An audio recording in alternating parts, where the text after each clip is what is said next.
Halo teman-teman, penikmat cerita novel. Kali ini saya akan melanjutkan kisah novel dari Menantu Terbengkalai Ternyata Seorang Miliarder. Buat kalian yang baru mampir di channel kecil ini, jangan lupa untuk dukung terus dengan cara klik tombol like dan subscribe-nya. Selamat membaca dan mendengarkan. Supaya kalian nyaman mendengarkan sambil membaca novelnya, kalian bisa pakai fitur transkrip dengan cara klik selengkapnya dan tampilkan transkrip. Mantap bukan? Bab 711. Hansha Ozong. Saya seorang pria sejati. Begitu Jelita membuka pintu, dia melihat Adinata terbaring di tempat tidur. Mulutnya berbusa dan bergoyang dari sisi ke sisi. Terlihat sangat menyakitkan. Suami. Jelita dengan cepat melangkah maju.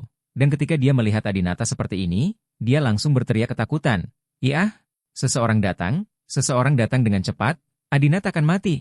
Secara kebetulan, Cynthia Yandra juga sedang dalam perjalanan ke sini saat ini. Dia baru saja mengetahui bahwa Adinata dibius oleh kakak laki-lakinya dengan senjata anestesi dan ingin datang ke sini untuk menemaninya. Ketika Cynthia Yandra mendengar teriakan Jelita, dia masuk dan berkata dengan marah, Jelita, untuk apa kamu berteriak? Siapa yang kamu katakan akan mati? Ketika Jelita melihat Cynthia Yandra datang, dia segera bergegas dan meraih tangan Cynthia Yandra. Saudari Cynthia, lihat cepat, apakah Adinata tidak baik-baik saja? Jelita belum pernah melihat orang berperilaku seperti ini. Dia tidak tahu apa-apa tentang keterampilan medis. Ketika menghadapi hal seperti itu, dia hanya akan panik dan takut. Ini juga merupakan masalah umum di antara sebagian besar wanita cantik Tiongkok. Pada saat ini, Cynthia Yandra melihat Adinata terbaring di tempat tidur, mulutnya berbusa. Tidak, kamu bisa mati kapan saja dalam posisi tidur ini. Cynthia Yandra segera menjadi gugup. Dia lebih tua dan memiliki pengalaman hidup yang lebih kaya. Sekarang Adinata tidur telentang, berbaring telentang. Jika dia muntah seperti ini, muntahannya akan menyumbat saluran pernafasan. Sangat mungkin menyebabkan kematian. Beberapa orang yang minum terlalu banyak dan muntah saat tidur, atau beberapa pecandu narkoba yang ingin muntah saat tidur dengan postur ini sangat mungkin menyebabkan kematian. Cynthia Yandra dengan cepat mendorong tubuh Adinata dan memintanya untuk muntah ke samping. Sambil menepuk punggung Adinata, dia memarahi Jelita. Kamu wanita, kamu hanya berdiri dan berteriak? Melihat Adinata terus muntah seperti ini, kamu tidak membantunya minggir? Tahukah kamu? Aku tidak tahu. Jika tidak ada yang datang, dia akan mati. Jelita bingung, kenapa kamu harus berbelok ke samping? Cynthia Yandra sangat tidak berdaya. Kamu telah menjadi istri Adinata selama 3 tahun, dan Adinata juga seorang peminum. Sebagai seorang istri, kamu tidak tahu bahwa dia minum terlalu banyak dan bagaimana kamu bisa merawatnya ketika dia mau memuntahkan? Jelita berkata dengan sedih, dia memiliki kapasitas minum yang baik. Ayah, paman, dan seluruh keluarga saya tidak bisa minum darinya. Bagaimana saya bisa melihatnya muntah alkohol? Cynthia Yandra sangat terdiam. Pergi dan panggil butler Leon. Selain ganteng dan bisa punya anak, wanita Wang Jiaya ini sepertinya tak berguna sama sekali dalam kehidupan berumah tangga. Dan dia pasti bisa mewakili 90% perempuan di Tiongkok. Oh, Jelita masih pandai menelepon orang. Dia sudah lama tinggal di sini, jadi dia segera menelepon pengurus rumah tangga Fad. Butler Leon segera membawa Adinata ke ruang medis. Ye Zhengnan dan Tian Brahma mendengar berita itu dan bergegas mendekat. Bagaimana kabar Adinata? Tian Brahma berlari dengan panik. Cynthia Yandra berdiri di pintu ruang medis, menatap Tian Brahma dengan kebencian di matanya. Tian Brahma, apa yang kamu lakukan pada suamiku? Kamu sudah menjadi kepala keluarga, dan suamiku tidak ingin bersaing denganmu. Kenapa kamu ingin membunuh mereka semua? Tian Brahma tampak tidak bersalah. Saya tidak melakukannya. Saya hanya membiusnya. Saya tidak tahu mengapa dia seperti ini sekarang. Ye Zhengnan juga menatap Tian Brahma dengan curiga. Tian Brahma menemukan bahwa Ye Zhengnan menggunakan metode penampilan MI Shen untuk membaca ekspresi dan kata-katanya untuk melihat apakah dia berbohong. Tian Brahma dengan cepat berkata, Ayah, kamu juga tidak percaya padaku? Cynthia Yandra berkata dengan dingin, Tian Brahma, jika sesuatu terjadi pada Adinata, aku ingin kamu membayar dengan nyawamu. Tian Brahma sangat marah. Bajingan, kamu pikir kamu ini siapa? Beraninya kamu berbicara kepadaku seperti ini. Aku adalah kepala keluarga Brahma. Percaya atau tidak, aku akan mengirim seseorang untuk membunuhmu segera. Cynthia Yandra menghadapi ancaman dari kepala keluarga Brahma, tapi dia tidak takut sama sekali. Dia masih menatap Tian Brahma dan berkata, jika kamu bisa membunuhku, sebaiknya kamu membunuhku. Selama aku tidak melakukannya mati, aku pasti akan melakukannya untukmu. Suami membalas dendam. Kamu. Tian Brahma juga dikejutkan oleh istri Adinata yang kuat. Meskipun Jelita adalah orang terkemuka, dan Adinata tidak baik kepada orang lain, Cynthia Yandra dan Jelita yang dia temui selanjutnya adalah kandidat yang sangat baik untuk istrinya. Saat ini, Ye Zhengnan berkata, oke, apa yang keluarga katakan tentang kematian? Saya yakin Xiao Tian tidak akan melakukan ini, dan saya yakin Adinata akan baik-baik saja. Ding! 10 menit kemudian, seorang dokter dari keluarga Brahma keluar dari ruang perawatan dan melepas maskernya. Cynthia Yandra dan Jelita buru-buru melangkah maju dan bertanya dengan penuh semangat, "Bagaimana kabar suamiku? Bagaimana kabar saudara ketiga? Apakah dia masih hidup?" Tian Brahmaye bertanya dengan tergesa-gesa. Dia sekarang adalah kepala keluarga Brahma, dan Adinata tidak keberatan dengan hal ini. Dia sama sekali tidak perlu membunuh saudaranya sendiri, dan dia tidak ingin terjadi apa-apa pada Adinata. Dokter memandang Tian Brahma dan berkata, "Tuan Adinata baik-baik saja. Dia mendapat suntikan dan dia sudah tenang sekarang." Semua orang merasa lega ketika mendengar apa yang dikatakan dokter. Namun, saat ini, kabar buruk lainnya datang. Butler Leon tiba-tiba datang dan berkata dengan panik, Ini tidak baik, ini tidak baik, wanita muda itu hilang, wanita muda itu telah diculik." Tian Brahma mengerutkan kening dan bertanya, Wanita muda yang mana? Bukankah istriku tinggal di negara pulau dan tidak kembali?" Butler Leon berkata, "Yaitu istri Tuan Adinata, Anastasia." "Apa?" Cynthia Yandra membuka mulutnya lebar-lebar. 10 jam kemudian, di desa pegunungan di Jixi, Huaguo. Tempat ini memiliki pegunungan dan sungai, pemandangannya cukup bagus, lokasinya relatif terpencil dan jarang penduduknya. Ada beberapa petualang yang berkunjung setiap tahunnya. Namun setiap tahunnya kita bisa membaca berita bahwa beberapa orang yang berwisata ke sini meninggal karena berbagai sebab. Secara bertahap, orang-orang dari Tiongkok secara bertahap berhenti bepergian ke sini karena masalah keamanan. Saat ini, di sebuah rumah kayu kecil di desa pegunungan, seorang pria dan seorang wanita sedang menyalakan kompor untuk menghangatkan dan memasak. Laki-laki itu adalah Han Xiaozong, dan perempuan itu adalah Anastasia. Han Xiaozong memanggang paha ayam, yang terlihat sangat manis dan lezat. Dia menambahkan beberapa bahan khusus, lalu berjalan menuju Anastasia, ingin memberikannya padanya. "Jangan datang, aku akan bunuh diri jika kamu datang." Anastasia memegang belati di tangannya. Ketika Han Xiaozong berdiri, dia sudah meletakkan belati di antara lehernya yang putih dan lembut. Lampu di ruangan itu redup, namun cahaya terang ini tetap tidak bisa menghalangi kecantikan Anastasia. Melihatnya seperti ini, kecantikannya seolah tersaring dengan filter kualitas film. Sepanjang jalan, melihat wajah dan sosok Anastasia, Han Xiaozong menelan ludahnya berkali-kali. Ketika Han Xiaozong menghadapi Anastasia, dia sangat sopan dan tidak memperlakukannya sebagai tahanan sama sekali. Dia berkata, Nona Su, mengapa kamu melakukan ini? Jika aku benar-benar ingin melakukan sesuatu padamu, aku akan memanfaatkannya. Jikamu saat kamu tidak sadarkan diri. Bukankah aku sudah melakukan ini sebelumnya? Mungkin Anda tidak mengenal saya dengan baik, tapi sebenarnya saya adalah pria yang memiliki pengejaran dan ambisi. Bab 712. Anastasia, bisakah Anda mengajari saya? Ini, aku memanggang kaki ayam untukmu. Maukah kamu mencobanya? Han Xiaozong perlahan berjalan menuju Anastasia. Jangan datang ke sini. Han Xiaozong, kamu iblis. Aku tidak akan mempercayaimu. Suamiku membunuh istrimu, dan aku jatuh ke tanganmu hari ini. Aku menerima nasibku. Aku hanya memintamu untuk tidak menghina tubuhku setelah kamu membunuhku. Tolong jadilah manusia. Mata Anastasia berkaca-kaca. Sejak Han Xiaozong mengungkapkan identitasnya, Anastasia tahu bahwa dia dalam bahaya. Adinata baru saja membunuh istri Han Xiaozong. Jika Han Xiaozong menangkap istri Adinata, bisakah dia melepaskannya? Namun, dalam perjalanan dari Inggris ke Tiongkok, Han Xiaozong ternyata sangat sopan dan menghormati Anastasia, dan tidak pernah bermaksud menggodanya sedikitpun. Han Xiaozong menggelengkan kepalanya tak berdaya dan berkata, "Istik paha ayam ini benar-benar enak. Saya sudah membuat ini sejak saya berumur 10 tahun.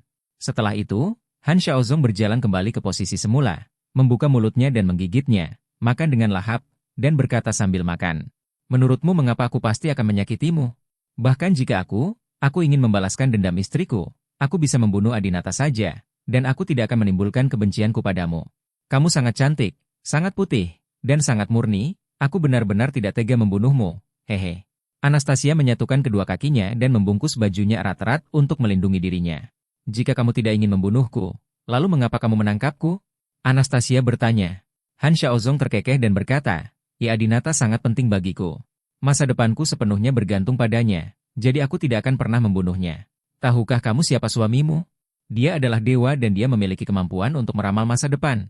Setelah mendengar ini, Anastasia tiba-tiba merasa bahwa Han Xiaozong sedang berbicara omong kosong.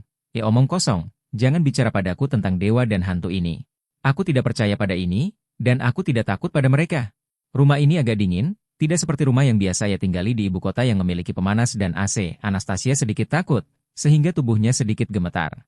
Han Xiaozong berkata dengan serius, Saya serius, Adinata benar-benar memiliki kemampuan untuk memprediksi masa depan. Apakah sulit bagi orang untuk mempercayainya? Nona Su, Anda hanya tahu sedikit tentang dunia, apalagi Adinata. Jika Anda punya sebuah kemampuan, anggap saja saya memiliki penelitian tentang seni heksagram. Jika Anda meminta saya untuk memprediksi sesuatu, saya bisa melakukannya sendiri. Terlebih lagi, kemampuan ini sama sekali bukan sesuatu yang dimiliki orang modern. Ia ada di zaman kuno, seperti Zhuge Liang dan Yuan Tiangang. Mereka semua adalah ahli ramalan. Han Xiaozong sepertinya ingin meninggalkan kesan baik di depan Anastasia dan terus memuji kemampuannya. Anastasia bertanya, "Jikalau begitu kamu bisa memperkirakannya sendiri, kenapa kamu masih bergantung pada suamiku? Tidak perlu menyandera aku." Han Xiaozong tersenyum dan menggelengkan kepalanya. Ini berbeda. Saya hanya menggunakan teknik heksagram untuk membuat prediksi. Sulit untuk mengatakan apakah prediksi tersebut akurat atau tidak. Tapi suamimu berbeda. Dia bukan ramalan. Dia bisa melihat sebelumnya apa yang akan terjadi di masa depan. Ini pada dasarnya berbeda dari kita semua. Apalagi dalam hal terobosan teknologi di bidang tertentu, kemampuannya benar-benar dapat mempersingkat waktu yang dibutuhkan untuk penelitian dan pengembangan, serta memberikan saran dan arahan yang spesifik dan akurat kepada tim R&D. Anastasia selalu menatap Han Xiaozong dengan serius, dan dia tidak begitu mengerti apa yang dikatakan Han Xiaozong. Han Xiaozong tahu segalanya tentang Anastasia. "Yihei, sebenarnya aku ingin meminta bantuan Sakti Amimu. Selama dia bisa membantuku melakukannya, aku tidak akan peduli dengan kematian istri atau ibuku." "Mengerti?" Melalui cahaya redup, Anastasia menyadari bahwa pria yang duduk di sebelah kompor ternyata tidak begitu menakutkan. Melihatnya dengan senyuman naif, Anastasia merasa bahwa orang ini hanyalah anak desa pegunungan biasa. Meskipun ia telah menjalani kehidupan mewah di Swiss selama beberapa dekade, temperamen Han Xiaozong tidak banyak berubah karena ia tidak bisa tampil di depan umum dan jarang berhubungan dengan orang lain. Anastasia merasa bahwa Han Xiaozong tidak lagi menakutkan, dan berkata dengan lembut, Sebenarnya, suamiku tidak membunuh kerabatmu dengan sengaja. Alangkah baiknya jika kamu bisa mengubah permusuhanmu menjadi persahabatan. Ngomong-ngomong, Tuan Han, sebenarnya apa yang Anda ingin suami saya lakukan untuk Anda?" Han Xiaozong berkata dengan senyum naif, ubah otak." "Apa?" Anastasia segera menjadi pucat karena ketakutan. Suatu detik, dia mengira pria ini agak jujur dan imut, tetapi detik berikutnya, dia langsung mengira dia adalah iblis. Dia sebenarnya ingin menggantikan otak orang lain. Ini terlalu sesat. Han Xiaozong tersenyum dan berkata, di dunia ini, hanya Adinata yang dapat membantu saya menerobos dan menyelesaikan operasi penggantian otak. Saya akan meminta bantuan darinya di masa depan. Jadi jangan khawatir, saya tidak akan pernah menyinggung perasaan Anda. Aku tahu bahwa Adinata adalah pria yang sangat mencintai istrinya dan sangat menyukaimu. Jika aku menyinggung atau menyakitimu, dia pasti tidak akan mau membantuku." Anastasia mengangguk, dan kemudian dia percaya bahwa pernyataan Han Xiaozong bahwa dia tidak akan menyakitinya adalah benar. Dengan cara ini, keduanya terdiam selama lebih dari 10 menit. Setelah Han Xiaozong selesai makan paha ayam yang harum, Anastasia tiba-tiba berkata, "Yaitu?" Han Xiaozong segera menoleh kegirangan, "Ihaha, apakah kamu lapar? Kamu belum makan lebih dari 10 jam. Bagaimana mungkin kamu tidak lapar? Aku akan membelikanmu paha ayam lagi." Tidak." Anastasia berkata dengan ringan, "Baiklah, aku ingin bertanya, apakah benar kamu bisa mengendalikan tubuh orang lain?" Han Xiaozong tertegun sejenak, tidak menyangka Anastasia tiba-tiba menanyakan pertanyaan ini. "Benarkah? Adinata seharusnya memberitahumu. Ada apa?" Han Xiaozong bertanya. Anastasia berkata, "Jikalau begitu, bisakah saya mempelajarinya?" Han Xiaozong menatap Anastasia yang polos dan cantik dengan mata terbuka lebar. Dia tidak pernah membayangkan bahwa Bai Fumei, yang terbaik di Tiongkok, ingin mempelajari ilmu sihir keji seperti itu. Setengah bulan kemudian, Maladewa, Pulau Tenang. Pulau ini merupakan pulau terbaik di Maladewa, terletak di atol Ari Utara, dikelilingi oleh perairan hijau yang membuat seluruh pulau bagaikan mutiara yang tertanam di permata. Dan pulau ini kini telah sepenuhnya diambil alih oleh keluarga Brahma. Di dalam ruangan yang hangat dan nyaman, Adinata sedang berbaring di tempat tidur. Hangatnya sinar matahari menyinari wajah Adinata melalui jendela, dan suara deburan ombak yang menghantam karang terdengar jelas. Segala sesuatu tentang lingkungan di sini tampak sempurna, romantis, dan santai. Di samping tempat tidur Adinata, ada seorang wanita duduk. Wanita ini mengenakan rok tali ikat pendek, memperlihatkan bahunya yang seperti teratai, dan rambut panjangnya diwarnai merah muda. Dari belakang, dia tampak seperti peri. Dia adalah mantan istri Adinata, Jelita. Tiba-tiba, Adinata perlahan membuka matanya. Adinata, kamu akhirnya bangun." Jelita meletakkan ponselnya dan hampir melompat kegirangan. Adinata merasa sangat lelah. Orang pertama yang dilihatnya saat membuka matanya adalah Jelita yang telah mengubah warna rambut dan gaya rambutnya. Dia merasa seperti berada di dunia lain. Ada kebencian terhadap Jelita, namun masih ada kebencian. Rambut merah muda yang diwarnai oleh Jelita begitu indah, dan Adinata langsung terpana. Meskipun Anastasia dan Jelita sama-sama berpenampilan setingkat SS, Anastasia adalah putri dari keluarga papan atas di ibu kota dan memiliki karakter yang relatif konservatif. Dia tidak cerewet seperti Jelita, jadi dia tidak bisa melihat Anastasia penuh warna dan cantik seperti Jelita. Jelita, di mana kita? Di mana Anastasia dan Cynthia? Bab 713. Kemampuan prediksi yang ditingkatkan. Meski Adinata baru saja bangun tidur, ia merasakan suara ombak yang menghantam karang sudah lama ada di benaknya. Dia juga memperhatikan ada laut di luar jendela, dan dia tahu bahwa saat ini, dia tidak lagi berada di Kastil Aie, Inggris. Jelita berkata dengan ringan, "Kita berada di Maladewa sekarang. Adinata, tahukah kamu? Kamu telah koma selama setengah bulan, dan akhirnya kamu bangun. Saya pikir kamu akan menjadi keadaan vegetatif dan tetap terjaga selama beberapa waktu. Sisa hidupmu tidak akan datang lagi." Adinata juga sangat terkejut. Apa? Saya koma selama setengah bulan? Adinata tidak bisa menahan perasaan khawatir dan panik sebelum dia koma. 7 keluarga besar terjun payung ke Kastil Aie keluarga Brahma dan ingin menduduki keluarga Brahma. Keluarga Brahma berada dalam krisis seperti itu, tetapi Adinata mengalami koma pada saat yang paling kritis, dan dia koma selama setengah bulan penuh. Adinata dengan cepat bertanya, apakah ada yang terjadi dalam setengah bulan terakhir? Apakah Anastasia dan Cynthia baik-baik saja? Adinata sangat mengkhawatirkan kedua istrinya, terutama Cynthia Yandra, karena Adinata telah memimpikan kematian Cynthia Yandra. Sekarang, Anastasia telah diculik dan keberadaannya tidak diketahui. Jelita tidak berniat memberitahu Adinata tentang hal ini. Jadi, Jelita berbohong dan berkata, mereka berdua baik-baik saja. Keduanya baik-baik saja. Adinata terus bertanya, di mana mereka? Mengapa mereka tidak ada di sini? Adinata merasa aneh karena mereka berdua baik-baik saja. Merekalah yang seharusnya merawatnya saat dia koma selama setengah bulan. Jelita berkata, ini tempat kita menikah. Apa yang mereka lakukan di sini? Cynthia Yandra selalu ingin ikut denganmu, tapi aku tidak mengizinkanmu. Nikah? Adinata sekali lagi mengingat mimpi yang dia alami berulang kali sebelumnya. Dalam mimpi itu, Adinata dan Jelita mengadakan pernikahan mereka di pantai. Dan kini, mereka berdua berada di Maladewa. Ramalan itu, apakah itu akan menjadi kenyataan di sini? Adinata berpikir dalam hati, tapi dari lubuk hatinya, dia masih tidak ingin menikahi Jelita. Adinata duduk dan berkata, hentikan imajinasimu, aku tidak akan menikahimu. Mengatakan itu, dia bangun dari tempat tidurnya sendiri. Namun, saat dia hendak bangun dari tempat tidur, pikirannya menjadi pusing, dan sebuah gambar tiba-tiba muncul di depan matanya. Jelita berdiri dengan panik dan menjatuhkan cangkir di depannya ke tanah. Kemudian, Jelita berlutut di tanah dan memohon pada Adinata. Hah? Apa yang terjadi? Adinata menggelengkan kepalanya. Mengapa dia begitu mudah berhalusinasi? Mungkin karena terlalu lama dia tidak sadarkan diri. Pikir Adinata. Tanpa berpikir panjang, dia melanjutkan tindakan sebelumnya yaitu bangun dari tempat tidur. Lalu, sesuatu yang ajaib terjadi. Begitu Adinata bangun dari tempat tidur, Jelita bangun dengan panik dan secara tidak sengaja menjatuhkan cangkir kristalnya ketika dia bangun. Kemudian, Jelita langsung berlutut di tanah dan memohon pada Adinata. Adinata tidak terkejut bahwa Jelita berlutut padanya. Wanita jalang ini bersumpah untuk tidak pernah berlutut dan meminta maaf padanya. Tetapi setelah identitasnya sebagai miliarder terungkap, dia berlutut dan memohon pengampunan di setiap kesempatan. Yang mengejutkannya adalah pemandangan ini baru saja terlintas di benak Adinata. Ya Tuhan, kemampuan prediksiku telah ditingkatkan. Adinata sangat senang. Dia sudah yakin bahwa dia adalah dewa. Jika tidak, dia tidak akan berhasil meramalkan kematian kakeknya. Namun, kemampuan sebelumnya tidak dapat membantu Adinata membuat terobosan penelitian untuk keluarga Brahma, juga tidak dapat membantunya melawan 7 keluarga besar. Namun, kini kemampuan Adinata sepertinya sudah mendapat terobosan. Ia tidak lagi hanya memimpikannya dalam tidurnya. Kini ketika ia melihat suatu benda, otomatis apa yang terjadi selanjutnya akan terlintas di benaknya. Kemampuan ini sungguh luar biasa. Jika dia bisa terus melakukan ini, Adinata bisa mengendalikan segalanya di tangannya sendiri, dan tidak akan menjadi masalah berurusan dengan 7 keluarga besar. Saat ini, Jelita berlutut di tanah dan memohon, Adinata, tolong, menikahlah denganku. Aku berjanji, aku tidak akan pernah berani menikahimu lagi. Park Cheng-woo itu mengatakan bahwa jika kamu tidak ingin menikah denganku, kita berdua akan mati. Apapun alasannya, ayo kita menikah dulu. Adinata mengepalkan tinjunya dan menjadi marah. Sialan Park Cheng-woo. Tidak hanya Park Cheng-woo, tapi juga keluarga Miyamoto dan keluarga Ross kecuali Lota. Semua orang di 6 keluarga besar adalah musuh Adinata. Mereka mengambil alih semua penelitian keluarga Brahma dan memaksa Adinata menikahi wanita yang telah mengkhianatinya.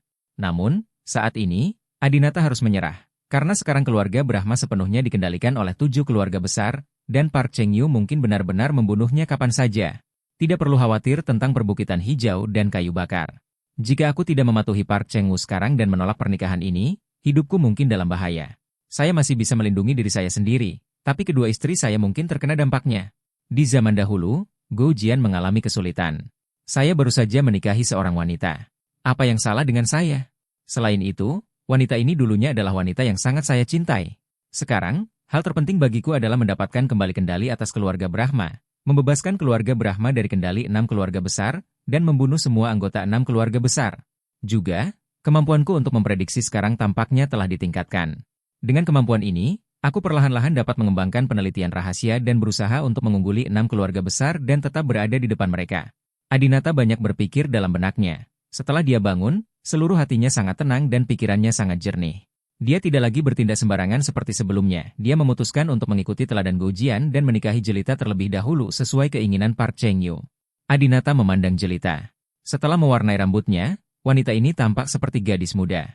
Dia tampak lebih kurus dari setengah bulan yang lalu, dan lengannya sangat ramping. Tentu saja, apa yang diharapkan tidak berubah sama sekali. Adinata menghela nafas dan berkata, Jelita, tahukah kamu? Ketika aku menikah dengan keluarga Wibisanamu, aku tahu bahwa aku selalu berhutang pernikahan yang layak dan indah padamu.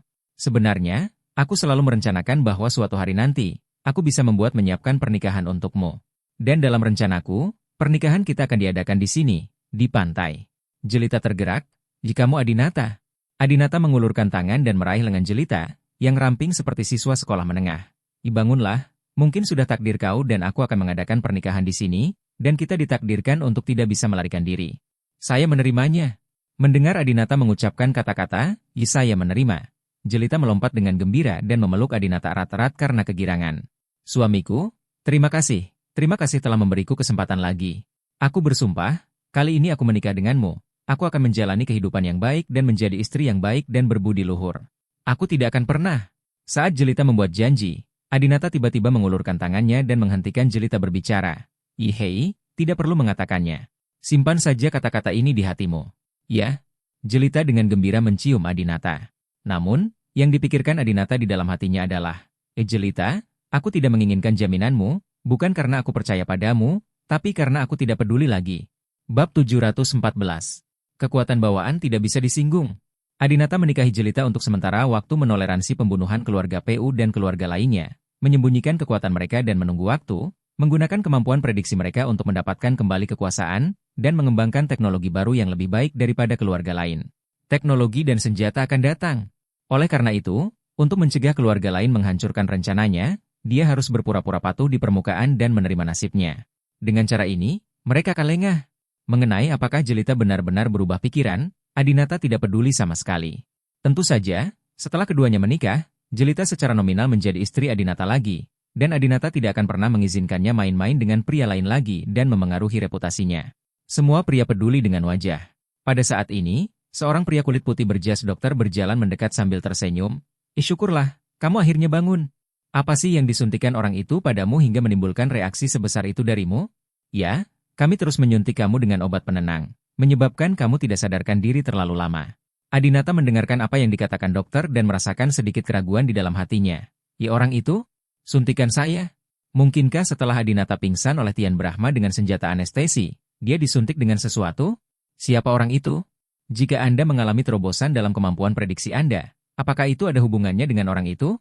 Adinata menatap dokter itu, ingin menggunakan kekuatan super di terobosannya untuk memprediksi apa yang akan dilakukan dokter padanya selanjutnya.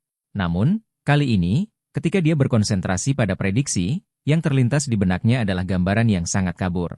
Sial, aku capek sekali, kepalaku sakit. Adinata hanya bisa samar-samar melihat dokter memeriksa tubuhnya, adapun apa yang dikatakan dokter, dia tidak dapat mendengar apapun. Sepertinya jika kamu ingin memprediksi apa yang akan terjadi selanjutnya, kamu membutuhkan banyak kekuatan mental. Aku terlalu lemah sekarang. Adinata menemukan bahwa kekuatan mentalnya saat ini tidak cukup untuk memprediksi apa yang akan terjadi selanjutnya. Benar saja, dokter datang menghampiri, meminta Adinata duduk kembali, lalu melakukan tes kesehatan padanya. Setelah pemeriksaan, dokter berkata dengan gembira, selamat, Tuan Brahma, Anda baik-baik saja. Anda pasti sangat lapar. Minumlah bir dan makanlah sesuatu yang Anda suka. Setelah mengatakan itu, dokter itu pergi. Saat Adinata sedang memeriksa tubuhnya, Jelita sendiri sudah mengupas buah pir dan menyerahkannya kepada Adinata. Sayang, ayo makan buah dulu. Tidak lama kemudian, Dokter kembali dan berkata, Tuan Brahma, Nyonya Brahma, Tuan Park Cheng-yu baru saja memerintahkan Anda untuk mengadakan pernikahan di pantai besok siang. Katanya dia akan datang sendiri untuk hadir. Ternyata saat dokter pergi tadi, dia mungkin pergi untuk memberitahu Park Cheng-yu.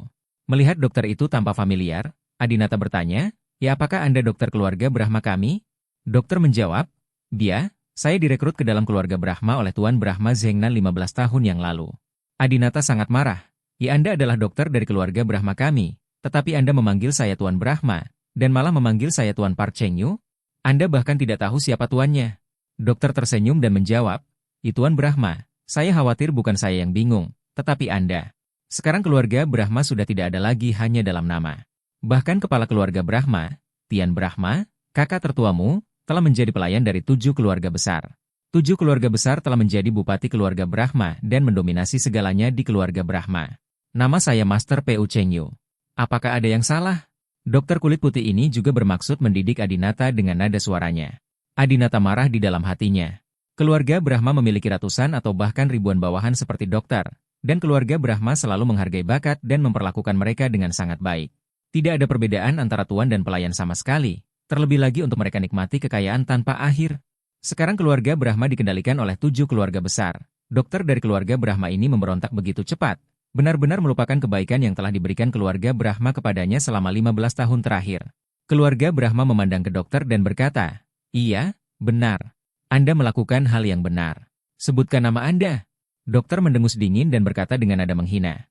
Kenapa? Kamu ingin menuliskan namaku dan membalas dendam padaku nanti? Haha, aku tidak takut. Kamu bahkan bukan kepala keluarga Brahma sekarang. Bahkan kakak tertuamu Tian Brahma adalah anjing keluarga terbesar ke-7. Kamu lebih buruk dari anjing.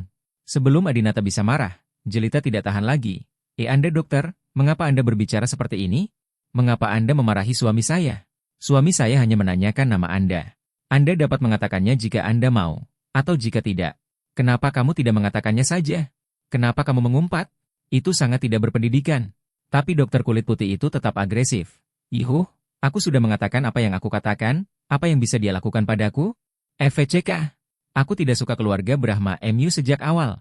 Pada awalnya, saya merekomendasikan diri saya kepada keluarga Addington di Inggris, tapi sayangnya saya tidak dipekerjakan. Saya tidak punya pilihan selain menerima hal terbaik berikutnya dan datang kepada Anda. Saya tidak ingin menjadi Master Tiongkok. Ketika dokter kulit putih mengatakan ini, Adinata telah memutuskan bahwa orang ini adalah orang yang diskriminatif dan tidak tahu berterima kasih yang mendiskriminasi orang Tiongkok. Tanpa ragu, Adinata mengambil pisau pengupas buah pir dari tangan Jelita dan memasukkannya langsung ke tenggorokan dokter kulit putih itu. Meskipun Adinata lemah, tindakan ini hanya membutuhkan waktu kurang dari 1 detik. Dengan kecepatan kilat, Adinata langsung membunuh dokter kulit putih itu. Karena kamu tidak ingin menyebutkan namamu, mati saja. Adinata awalnya berpikir untuk membiarkan dia melaporkan namanya, dan menunggu sampai suatu hari, ketika Adinata mendapatkan kembali kekuatannya dengan kekuatan para dewa dan menjadi tuannya lagi, lalu memanggilnya, menanyainya, dan membuatnya merasa bersalah atas perbuatannya. Kebutaan dan penyesalan. Tapi karena dia tidak mau mengatakannya, Adinata biarkan saja dia mati. Adinata adalah dewa, dan kekuatan dewa tidak dapat disinggung. Suamiku, kenapa kamu membunuhnya? Jelita sangat ketakutan hingga wajahnya menjadi pucat. Adinata tidak menjelaskan kepada Jelita, tetapi pergi ke kamar mandi dan mencuci wajahnya. Kemudian, Adinata mengangkat telepon dan menelepon Anastasia, tetapi tidak ada yang menjawab. Kemudian, Adinata menelepon Cynthia Yandra lagi.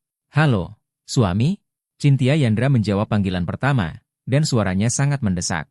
Adinata berkata, ya, ini aku. Cynthia Yandra sangat gembira. Sayang, kamu akhirnya bangun. Tahukah kamu bahwa kamu telah membuatku takut selama setengah bulan terakhir? Adinata tersenyum ringan dan berkata, aku minta maaf karena membuatmu dan Anastasia khawatir. Ngomong-ngomong, di mana kamu sekarang? Cynthia Yandra, saya kembali ke Tiongkok. Adinata bertanya, kamu telah kembali ke Tiongkok, jadi kamu harus bersama Anastasia, kan? Aku baru saja meneleponnya, tapi dia tidak menjawab. Aku meneleponmu untuk memberitahumu sesuatu.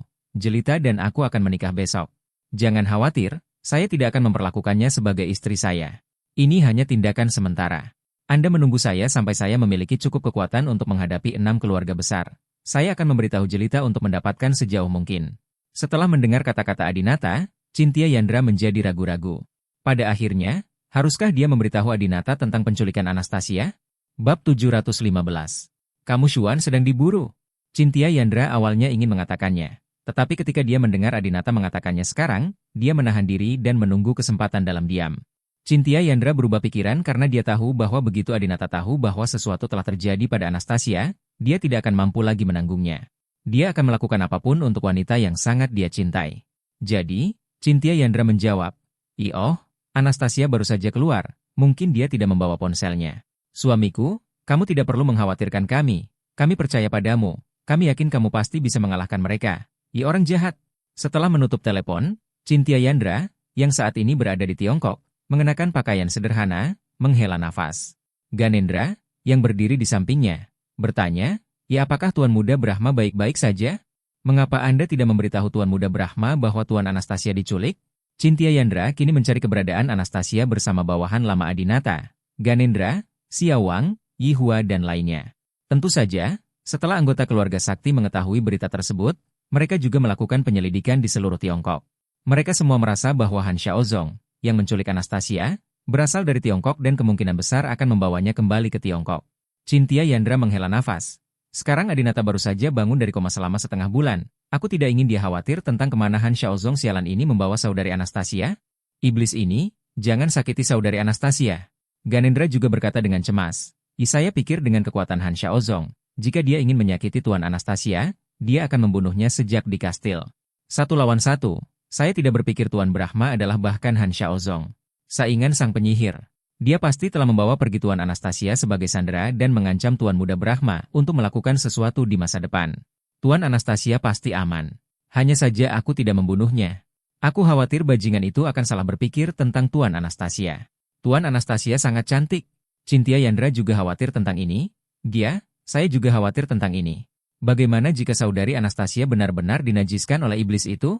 Saya sangat berharap orang yang mengalami kecelakaan itu adalah saya, Anastasia. Adikku hanya pernah mencintai seorang pria, Adinata, dari awal hingga akhir. Jika sesuatu terjadi padanya, suaminya pasti akan sangat sedih. Ganendra berkata, Tuan Yandra, jangan terlalu khawatir. Wanita jalang itu tidak berani melakukan apapun terhadap istri Tuan Muda Brahma kita. Mari kita terus mencari keberadaan Tuan Anastasia. Baiklah, kenapa kamu tidak memberitahu adikmu tentang hal ini? Tuan Diana sering terbang. Mungkin suatu hari kamu bisa bertemu mereka secara kebetulan. Cynthia Yandra mengangguk. Oke. Maladewa, pulau yang tenang. Adinata makan sesuatu, lalu keluar kamar dan berjalan di pantai. Adinata memandangi laut biru dan linglung.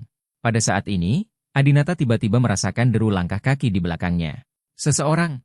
Adinata segera berbalik dan menjadi waspada, namun, saat sosok itu perlahan mendekat, Adinata menemukan bahwa orang yang datang bukanlah orang lain, melainkan tangan kanannya, King Long. King Long berlari dengan cepat, mendatangi Adinata, dan segera berlutut. King Long telah melihat tuannya. Selamat atas kesembuhan tuannya. Adinata dengan cepat membantunya berdiri dan memegang tangannya dengan gembira. King Long, kamu baik-baik saja.